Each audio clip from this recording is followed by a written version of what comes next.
Pattern grading is to resize your pattern to fit people of different sizes. Now, if you're using clo3d only for digital fashion, you might have not come across the usage of the grading function yet. But it's something that makes so much sense to do in a digital way rather than analog. And I believe a clo3d user can simply integrate this into your skill set so that you can assist physical fashion production better. In this video, I'm going to show you the basic grading process as visually intuitive as possible.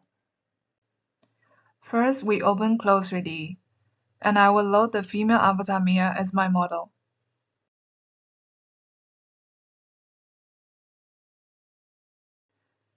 If we open Avatar Editor from the Avatar tab, we can see that the default height is 1.75 m, which is almost a supermodel figure. And if you're here for grading, I guess you're grading patterns for physical production, which is for average people. That's why I'm going to use a more realistic size system for our grading. And clo3d does come with that. If you go to size, since I'm EU-based, I'm going to use the EU standard straight sizing. You will see all the sizes here ranging from 34 to 54. You can take the ones you want to use and click download. I've already downloaded some, so I will show you how she looks after I apply the new size. If I double-click the smallest size 34, you will see her height reduced to 168, which is more realistic for European average. What I'd like you to pay attention to is the bust circumference. For the size 34, it is 82 cm. And if I double-click the next size, which is 36, the bust circumference becomes 86. Compared to 82, there is a 4 cm increase, which means a 1 cm increase on each quarter on the pattern. And from 86, the next size is 90, which is 4 cm more again. So for size 40, it would be 940. And next would be 980, 1020, 1060. But from size 44 to size 46, the increase is no longer 4 cm, but 6 cm. Because a visually evenly increasing sizing would result in a bigger and bigger circumference difference when the size itself gets bigger. If it is still 4 cm more, which would be 1060, then the visual difference in width will not be as visible as the previous steps. That is why from size 44 onwards, the increase for every size up will be more than 4 cm. To keep it simple, I would choose 34, 38, and 42 as my model size reference for size small, medium, and large. So 34 is my S, 38 is M, and 42 is L. I'm going to apply 34 as the size to start. For the garment, I'm going to use the template t-shirt that comes with clo3d. In the garment tab just above the avatar tab, simply double-click the female t-shirt to load. Hit OK for maintaining the current size and pose. You can see that since we maintained the modified size, and the template was built for the default size which was a bit taller than our current size, that's why the pattern piece is arranged in a way that is a bit higher than where they're supposed to be. And there is a function I really like, which is exactly for this situation.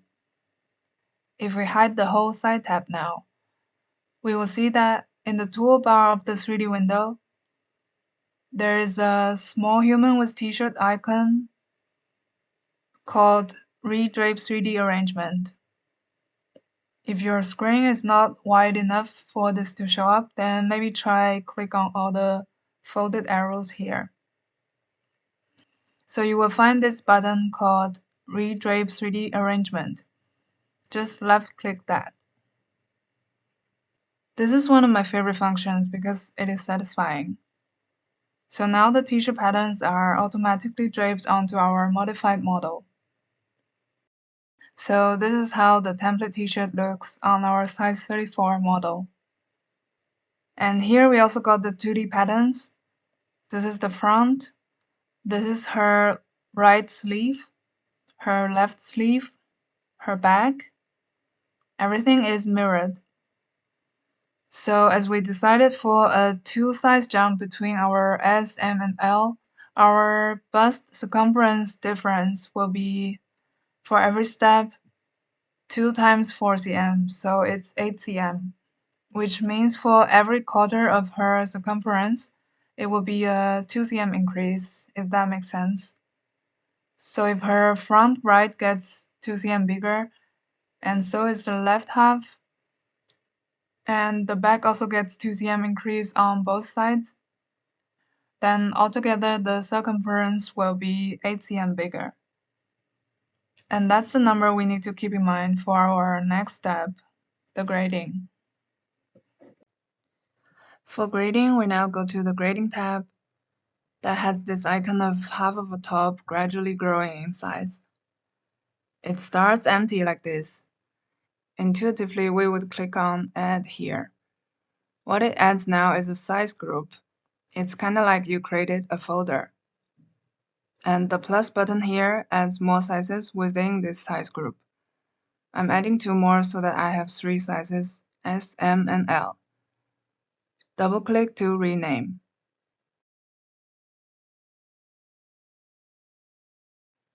So Clo still doesn't know at this point which patterns belong to this size group. You might think it's obvious, but for Clo it isn't. We will need to select everything and click Assign to Selected Pattern. When you assign the pattern, it might have a pop-up window saying all Bezier curves are now converted into curve points. That is for us to have more precise control over all the curves during the grading, so just hit OK. To assign patterns is a very important step. At the beginning, it might be easy to forget this step. Sometimes I started grading right away and it says no grading possible or these boxes are not tickable. That usually means I forgot to assign patterns to the size group. If, for example, you want to grade the t-shirt with a separate rule but still in this file, you can duplicate the patterns and add another size group to their own. Now we will start grading. Find this tool in the 2D window called Edit Grading. Same as before, if you can't see it, try click on arrows in this area to reveal folded icons. If we long press the icon, it unfolds 4 tools. So top to bottom, it's from more general to more precise and specific editing. The first one is general editing, either a black point or a line. The second one is for editing curves. So after you define how the black points and lines behave for different sizes, this tool is for further adjustment on the red points, which are the curve control points, to precisely define how you want a curve to behave. The lower two are much less used. They basically do the same as the top two, but instead of affecting a point or a line across all sizes, they are used to fix a point or a line in one certain size. For our t-shirt grading, we can ignore them. I will go back to edit grading for now. If you still remember, we are increasing the width for every quarter by 2 cm per size. By a quarter, I meant 2 halves of the front and 2 halves of the back. Since the patterns are mirrored and so is the editing, so we will only need to edit 1 half of the front and 1 half of the back. We are keeping it simple, so I will not grade the color, and we also don't touch the middle line. So to make this half 2 cm increase in width, we are going to make the side 2 cm to the right. Now over here, there are several parameters we can control. There is distance, offset, and if you have arrow keys, you can also grade using arrow keys, which is actually what I find the most intuitive visual approach. So if your keyboard has arrow keys and we want everything selected, now move to the right by 2 cm, which is 20 millimeter. If you set your arrow key movement unit to 1 millimeter, so you would need to hit right key 20 times, or like me, set it to 10, then hit right key twice. Now it creates the outline of the M size, marked as green, 2 cm to the right from the base, and the large, marked as blue, 2 cm further to the right. You can of course customize these colors as well to your own taste. And for the back, I'm going to do the same, but I will show you another way to do it without arrow keys. Since we know our offset between neighboring sizes is 20 mm, we can either put in 20 to each of these blanks, or since it's a universal interval, we put it here in all. A positive number alongside the x-axis means to the right, negative on x-axis means to the left, and vertically things go up if you're putting a positive value alongside y, things go down if you're putting a negative value in y-axis. We can take size M and L to see the graded pattern outlines. After you get more and more familiar with grading, you would say, okay, Dan, I'm confident that what I just did is what I want. And then the next move I'm gonna do will be optional for you. Because this is a video for visual people like myself, to better understand the process, I'm going to pair the pattern of every size to the model of that size, so you can see directly how the fitting changes. Under this tab called Pair Avatar, if we hit Update, we will see it already have the current model for our 3 sizes. Click on the human icon next to each size to match the size we downloaded earlier to each corresponding size.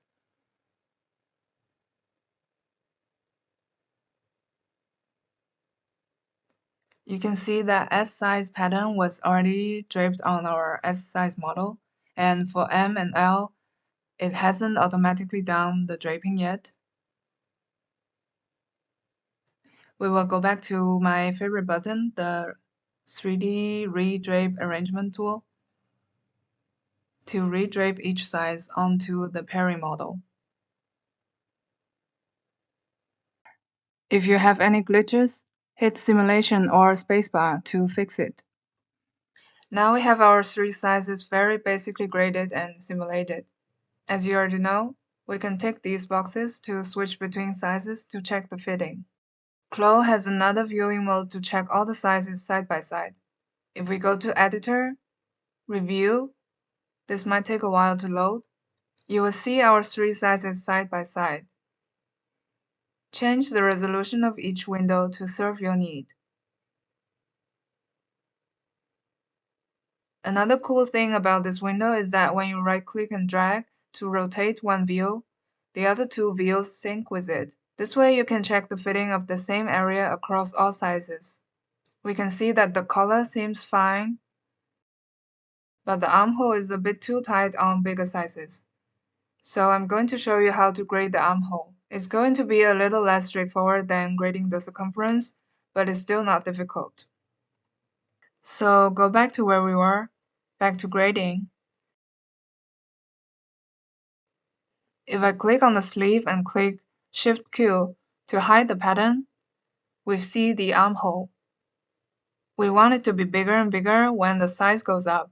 I'm going to keep the shoulder point untouched and only move the lowest point of this armhole lower in order for the armhole to be bigger.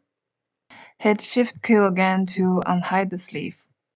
And we are still using S size as our base. This is another important thing that we need to keep in mind.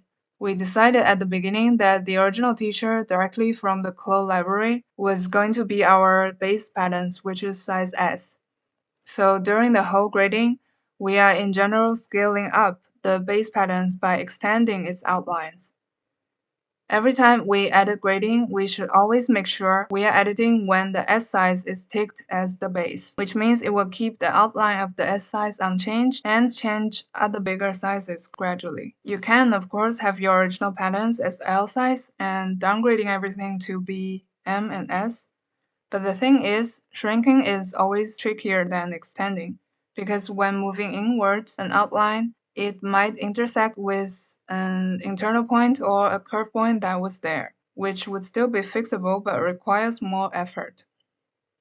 Now I'm going to move this point 10 mm to the bottom by every size, which is -10 on y-axis, or hit the downward arrow key.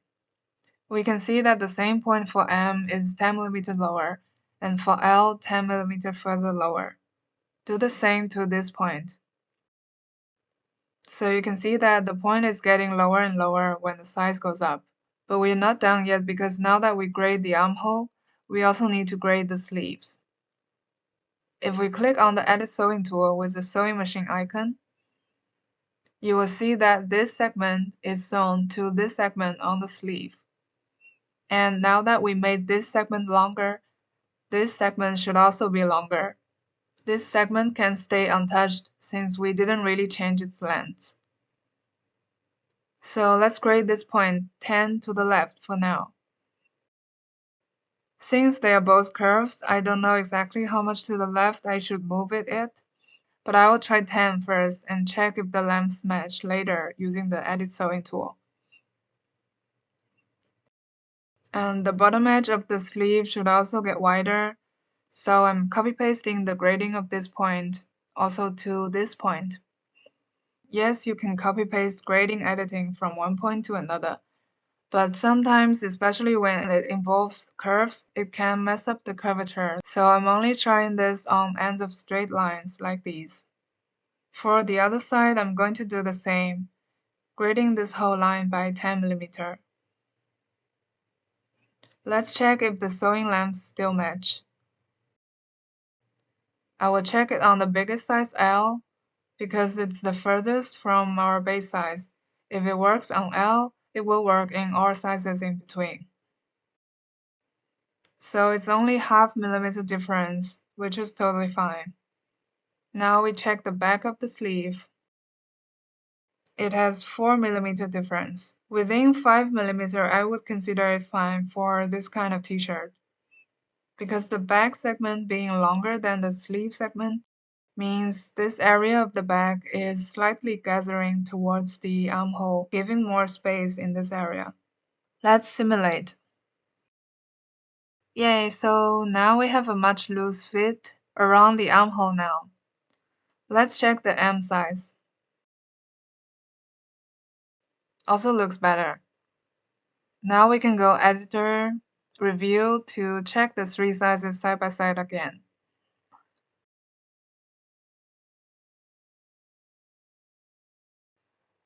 The S seam got a bit messed up, so go back to S to simulate it.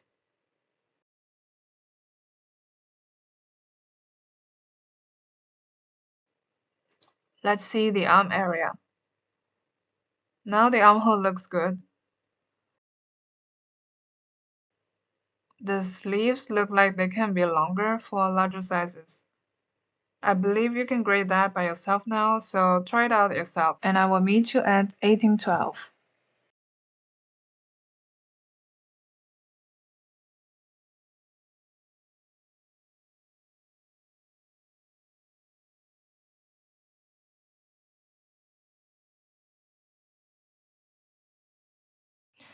We have now graded the t-shirt into 3 sizes and they are ready to be sent to your team, your manufacturer as reference. Now, how do we export this? I'm going to show you the exporting process into DXF file. The DXF file is a CAD file format that manufacturers accept as the pattern file. We simply go to File, Export, DXF, the very first one. Choose your saving path and name it for whatever you want. Then there will be a pop-up window for export settings. Personally, I don't work with CAD programs. I guess clo just helped me skip that or replace that, which is also, I think, the intention of clo, to have as many functions as possible regarding garment production in one place. So after checking with my Chinese manufacturers, I figured out that DXF AAMA format works the best between clo and their end.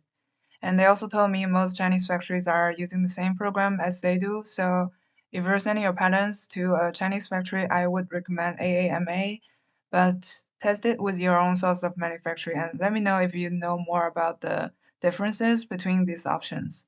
For scale unit, I'm using millimeter, and I will leave most of these as default. For export without grading here, we are leaving it unticked so that we do include grading in our DXF. Hit OK to complete. As I don't have any CAD program to open the DXF file, I will just open an online viewer to check it. DXF online viewer. just the first one, and drag the file we just exported into the box.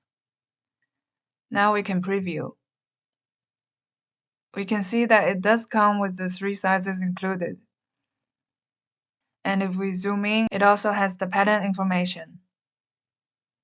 I didn't name every pattern piece and put in extra annotation using the pattern annotation tool, since this video was meant for grading instruction, but if you need that, feel free to do it yourself. So this is the process of exporting graded patterns as DXF. Quite straightforward. If you're interested in alternative exporting methods, I put an additional part of this tutorial on my Patreon about how to prepare and export graded patterns as print-ready PDF files. You can check it out in the description. Thank you for watching, and leave comments if you spot anything that you have questions about or have alternative solutions. Bye!